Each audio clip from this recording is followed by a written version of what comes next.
Welcome this physics man. இன்றைக்கி நம்மளோட topic என்னென்னா ஃப்ரிக்ஷன், காஸ், சார்ஜிங் அண்ட் எலக்ட்ரோஸ்டாட்டிக் சீரீஸ் பற்றி தான் நம்ம இன்றைக்கி பார்க்க போகிறோம். Okay, friction. Whenever two surfaces rub against each other, friction occurs.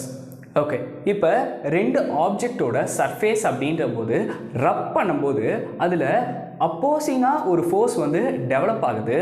அந்த அப்போசிங் ஃபோர்ஸை தான் நம்ம என்னென்னு சொல்கிறோம், ஃப்ரிக்ஷன் அப்படின்னு சொல்கிறோம். ஒரு சின்ன எக்ஸாம்பிள் பார்க்கலாம். இப்போ ஒரு ரஃப் சர்ஃபேஸ் இருக்குதுன்னு வச்சுக்கோங்க. இந்த ரஃப் சர்ஃபேஸில் நான் ஒரு ஆப்ஜெக்டை ப்ளேஸ் பண்ணியிருக்கேன். இந்த ஆப்ஜெக்டை நான் ப்ளேஸ் பண்ணிவிட்டு நான் ஒரு ஃபோர்ஸ் கொடுக்குறேன். சரிங்களா? நான் ஃபோர்ஸ் கொடுக்கும்போது இந்த ஆப்ஜெக்ட் வந்து என்ன பண்ணும், அந்த ஃபோர்ஸை எக்ஸ்பீரியன்ஸ் பண்ணி ஒரு இடத்துலேருந்து இன்னொரு இடத்துக்கு மூவ் ஆகுது. ஓகே, இது ஒரு வியூ வச்சுக்கோங்க. இப்போ ஒரு ஸ்மூத் சர்ஃபேஸ் இருக்குது. இப்போ இந்த ஸ்மூத் சர்ஃபேஸில் ஒரு ஆப்ஜெக்ட் இருக்குதுன்னு வச்சுக்கோங்க. இந்த ஆப்ஜெக்ட்டும் நான் இங்கே எவ்வளோ அமௌண்ட் ஆஃப் ஃபோர்ஸ் கொடுத்தனோ அதே ஈக்குவல் அமௌண்ட் ஆஃப் ஃபோர்ஸ் தான் இந்த ஆப்ஜெக்ட்டுக்கும் நான் கொடுக்குறேன். அப்படி நான் கொடுக்கும்போது இந்த ஆப்ஜெக்ட்டும் அந்த ஃபோர்ஸை எக்ஸ்பீரியன்ஸ் பண்ணிவிட்டு இதுவும் வந்து ஒரு இடத்துலேருந்து இன்னொரு இடத்துக்கு டிஸ்பிளேஸ் ஆகுது. இதில் டிஸ்பிளேஸ்மெண்ட் ஆகிற டிஸ்டன்ஸ் அப்படின்றது வந்து என்னென்னா கம்மியாக இருக்குது. இதில் வந்து என்ன அதிகமாக இருக்குது. ஓகே, அப்போ இதில் ஏன் கம்மியாக இருக்குது, இதில் ஏன் அதிகமாக இருக்குது அப்படின்னும் போது இதில் இர்ரெகுலாரிட்டி அப்படின்றது வந்து என்ன அதிகமாக இருக்குது.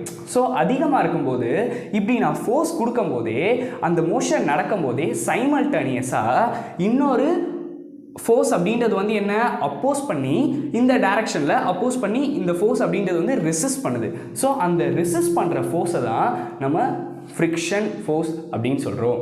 ஓகே, இப்போ ஃப்ரிக்ஷன் ஃபோர்ஸ் அப்படின்றது வந்து ரஃப் சர்ஃபேஸில் எப்படி இருக்குது, இர்ரெகுலாரிட்டிஸ் அதிகமாக இருக்குது. ஸோ இர்ரெகுலாரிட்டிஸ் அதிகமாக இருக்கும்போது ஃப்ரிக்ஷன் ஃபோர்ஸ் அப்படின்றதும் அதிகமாக இருக்குது. ஸோ இது அதிகமாக இருக்கிறதால இந்த ஆப்ஜெக்டால் ரொம்ப தூரம் ட்ராவல் பண்ணி போக முடியல.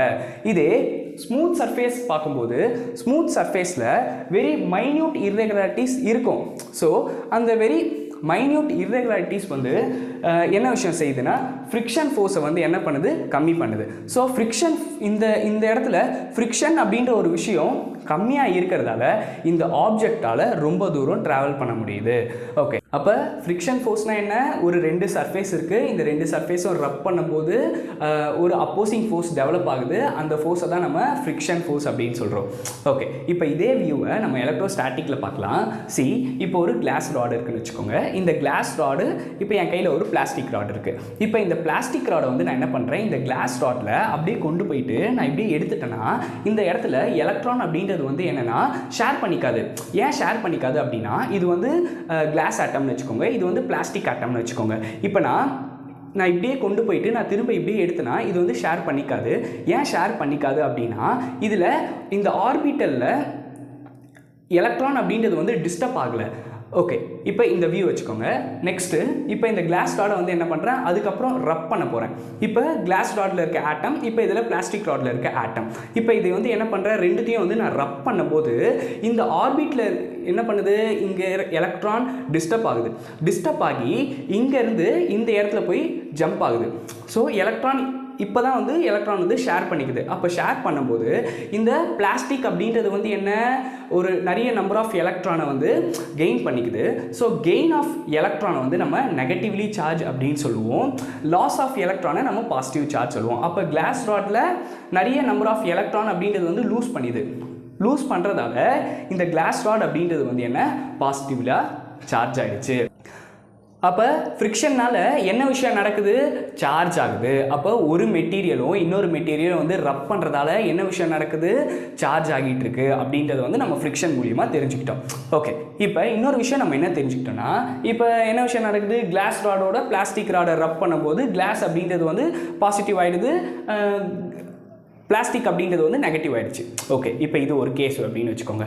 இப்போ இன்னொரு கேஸில் என்ன விஷயம் நடக்குது அப்படின்னா, பிளாஸ்டிக் ராடோட ரப்பரை வந்து ரப் பண்ணும்போது என்ன விஷயம் நடக்குதுன்னா பிளாஸ்டிக் அப்படின்றது வந்து என்ன பாசிட்டிவ் ஆகிடுது, ரப்பர் அப்படின்றது வந்து என்ன நெகட்டிவ் ஆகிடுது. அப்போ ஏன் இப்படி ஆகுது அப்படின்றது வந்து ஒரு பெரிய கொஷின் ஆகிடுச்சு. அப்போ இந்த பெரிய கொஷினுக்கு வந்து யார் வந்து பதில் சொல்கிறான்னா, யாருக்குமே இந்த பதில் பற்றி தெரியல. அப்போ ஃபாரடே வந்து என்ன பண்ணுறாரு, நிறைய மெட்டீரியல்ஸை ஒன்றோட ஒன்று ரப் பண்ணி ஒரு சீரீஸ் கொண்டு வராரு. அப்படி கொண்டு வந்த சீரீஸ் தான் இது. Acetate, glass, wool, fur, calcium, magnesium, silk, ebonite, plastic, carbon, copper, rubber, platinum, gold. அப்போ இது வந்து என்ன, ஃபாரடே வந்து ஒரு சீரீஸ் கொண்டு வர்றாரு. இந்த சீரீஸில் மேலே இருக்குது தெரியுமா, அசிட்டேட், கிளாஸ் இதெல்லாம் இருக்குல்ல, இதில் வந்து வீக் ஹோல்ட் ஆன் எலக்ட்ரான்ஸை ஹோல்ட் பண்ணி வச்சுக்கிறதுல வீக்காக இருக்குது இந்த மெட்டீரியல்னா வச்சுக்கோங்க. இப்போ கீழே இருக்க மெட்டீரியல்லாம் ஸ்ட்ராங் ஹோல்ட் ஆன் எலக்ட்ரான். இது வந்து என்னென்னா எலக்ட்ரானை ஹோல்ட் பண்ணி வச்சுக்கிறதுல ரொம்ப ஸ்ட்ராங்காக இருக்குது இந்த மெட்டீரியல்லாம். அப்போ இது வந்து என்ன, ஒரு சீரீஸ். இப்போ ஃபஸ்ட்டு நம்ம என்ன விஷயம் பார்த்தோம், கிளாஸ் ராட் பார்த்தோமா. கிளாஸ் ராட் அப்படின்றது வந்து என்ன, மேலே இந்த சீரீஸில் வந்து ஹையரில் இருக்குது. பிளாஸ்டிக் அப்படின்றது வந்து என்ன, லோயரில் இருக்குது. அப்போ நம்ம இதோட கிளாஸோட பிளாஸ்டிக்கை ரப் பண்ணும்போது கிளாஸ் அப்படின்ற ஒரு விஷயம் என்னாச்சு, பாசிட்டிவ் ஆகிடுச்சு. பிளாஸ்டிக் அப்படின்றது வந்து நெகட்டிவ் ஆகிடுச்சு. இப்போ இதே பிளாஸ்டிக்கை ரப்பரோட நம்ம என்ன பண்ணுறோம், ரப் பண்ணும்போது இந்த ரப்பர் வந்து என்ன விஷயம் நடக்குதுன்னா, இந்த ரப்பர் வந்து என்ன ஆகுது, நெகட்டிவ் ஆகிடுது. இந்த பிளாஸ்டிக் அப்படின்றது வந்து பாசிட்டிவ் ஆகிடுது. ஸோ இப்படி தான் ஒரு சீரீஸ் கொண்டு வராரு. இந்த சீரீஸ் மூலியமாக தான் நமக்கு இந்த ஃப்ரிக்ஷனை பற்றின, ஃப்ரிக்ஷனால் ஏற்படுற அந்த சார்ஜஸ் பற்றின ஒரு பெரிய புரிதலே நமக்கு புரிய வருது. ஸோ அப்போ ஃப்ரிக்ஷனால் சார்ஜிங் அப்படின்ற ஒரு விஷயம் டெவலப் ஆகிடுச்சா.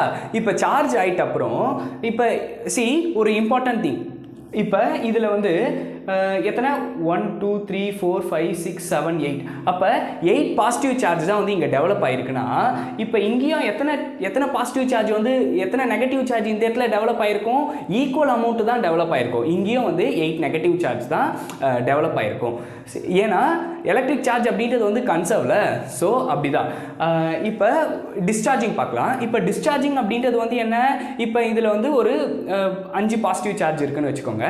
இது பக்கத்தில் இன்னொரு மெட்டீரியலாக இருக்குது. இன்னொரு மெட்டீரியலில் வந்து என்ன, 5 நெகட்டிவ் சார்ஜும் இருக்குது. அப்போ இது வந்து என்ன, ரெண்டுமே கான்டாக்டில் இருந்தாலும் இல்லை கொஞ்சம் பக்கத்தில் இருந்தாலும் என்ன விஷயம் நடக்கும்னா, இந்த பாசிட்டிவ் அப்படின்றது வந்து என்ன, ஒரு எலக்ட்ரானை வந்து இந்த பக்கத்துலேருந்து இது வாங்க ட்ரை பண்ணும். அப்படி வாங்கும்போது இது வந்து என்ன ஆகிடும், எலக்ட்ரிக்கலாக திரும்ப வந்து நியூட்ரல் ஆகிடும்.